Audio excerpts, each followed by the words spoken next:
everybody, this is Perch. I want to send a thank you out like I do from time to time, but I don't know who's hearing them. All the people who supported the channel, listened to all these videos. I put out just so many videos, so much content. To me, it really does feel a little bit like a kind of a radio show. I'm giving you the whatever it is, about half an hour a day plus about 45 minutes of content a day. At this point, it's a radio channel. It's a talk show. That's kind of what we have. The thing that's missing, which I would love to enable before this whole thing wraps up, is to allow people to call in and could talk to people on the fly. That would be fun. Now, granted, that would be a disaster for other reasons too, but it would still be fun. One of the things that I get, like a lot of people send me emails, but you don't send me small emails. You guys send me very rich, detailed, big thoughts. Like a lot of the emails I get are pages, and I really appreciate it. I read all this stuff. I can't keep up. I've said this before. I can't keep up with it. And I also have this thing, maybe you guys would know this too, where somebody sends me a really long email and I feel like a complete douche writing back something like, great thoughts, love it. And that's it. It's just it. You wrote me a lot, so I feel like I need to write you a lot. I'm going to have a long flight coming up, and maybe I'll catch up on some. I mean, who am I kidding? I'm going to sit there and read comics. But anyway, in theory, I would catch up on all these emails because a lot of you have written me some really powerful stuff. I'm wondering how many videos are people actually listening to? Are people listening to, half of them, all of them, some of them? It's like the stats don't really tell me repeat viewers. So a friend of mine was mentioning the other day they're packing boxes and I apparently just binged what had to be dozens of videos, which I would call a terrible day, but cool. I don't know how you do it. I cannot stand the sound of my own voice. I don't know how you guys are doing that. I know a decent amount of people listen at 2 speed, so maybe that makes it better. It doesn't to me. I mean, it's all garbage to me. But one of the thoughts that's come up a lot lately, and it's one that I think people struggle with, and it kind of goes along the lines of, would all of this just kind of wind up in the same place anyway? And what I mean by that is when I look at certain things that are going in comics, as they say in marketing, the lens I use, the perspective I use, is often from what's it going to take to make this successful? For those of you who work in a company where you have some piece of marketing or some piece of business strategy or some piece of sales, that you don't get to always pick all the tools you play with. It's one of the things that kind of gets aggravating, I'm sure, to a lot of creators, but more probably people who are publishers, where they know, they know some of the stuff that they're doing isn't great, but they don't have a lot of options. I mean, you're bound by the product the company wants to sell, what your, master, in this case, Disney or Warner wants to promote. You work your ass off to try and pull something together, and then it's like not even mentioned in fandom. You know how many, by the way, creators, publishers, people inside the business have complained to me.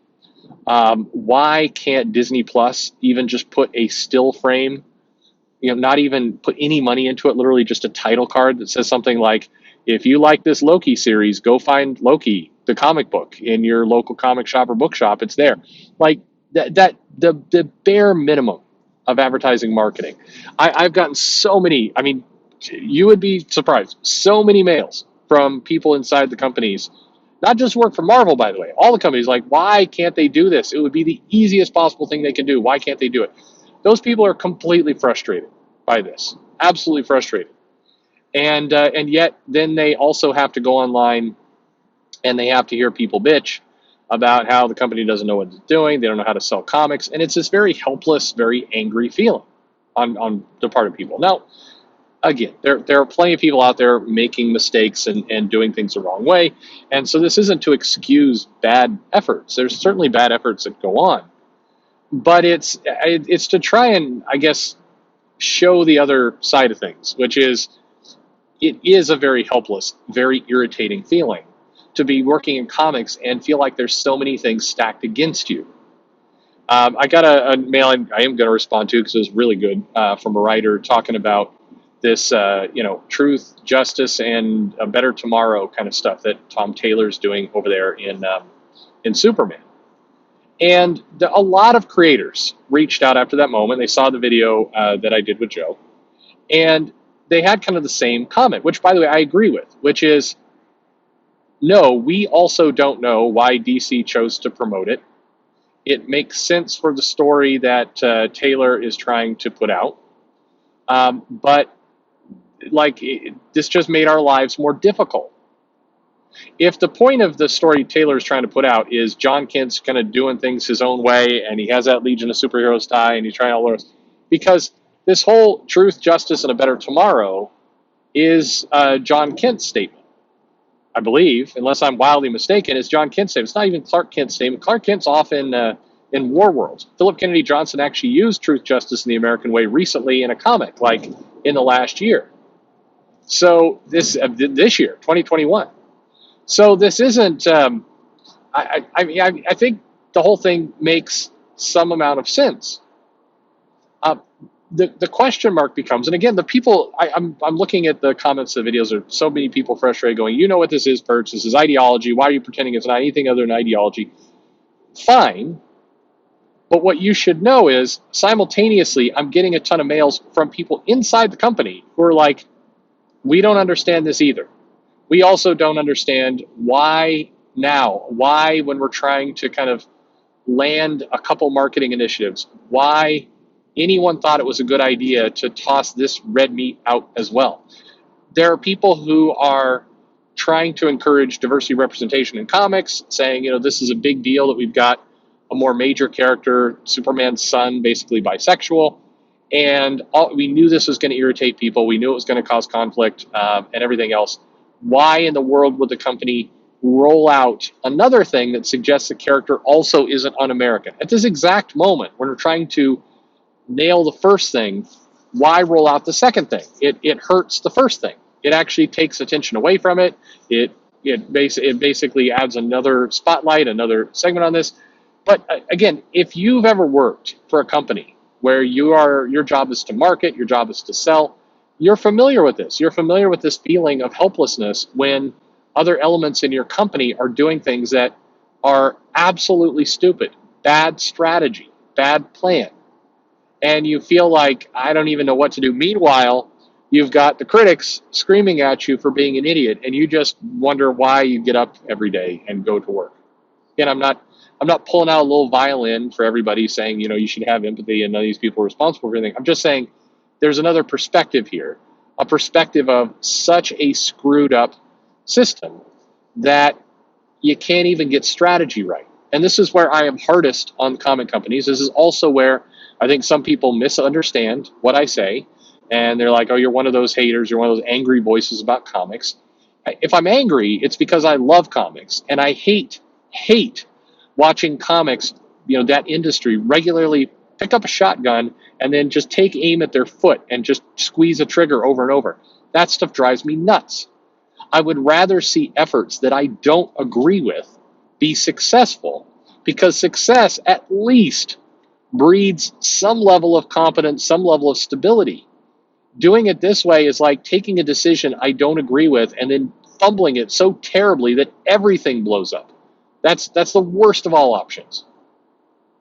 A lot of the way this stuff's handled, it really is like, where is the grown-up in the room who understands basic market positioning and strategy, basic product placement, basic advertising, things that, again, anyone coming out of a 4-year college with a degree, or because some of those colleges are pumping out idiots as well, somebody with basic common sense.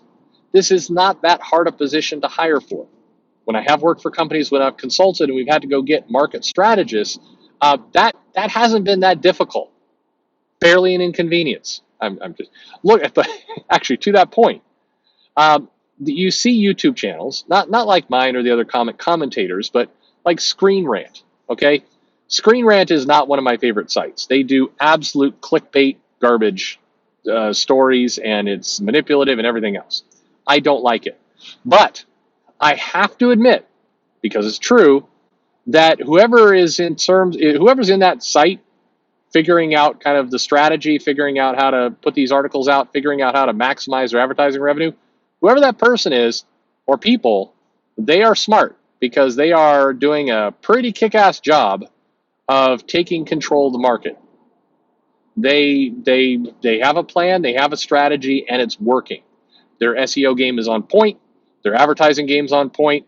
I absolutely despise their article, but I could say this about another thing as well. Um, who likes BuzzFeed? I fucking hate BuzzFeed. I hate their dumb articles. I hate their dumb lists. I just hate it. However, just because I hate it doesn't mean I can't say, well, but they clearly knew what they were doing because they managed to basically transform news media and just entertainment media through this system, transform it for the worse. By the way, so many of our problems stem from this clickbait garbage that they've installed that now the other news agencies have followed suit with.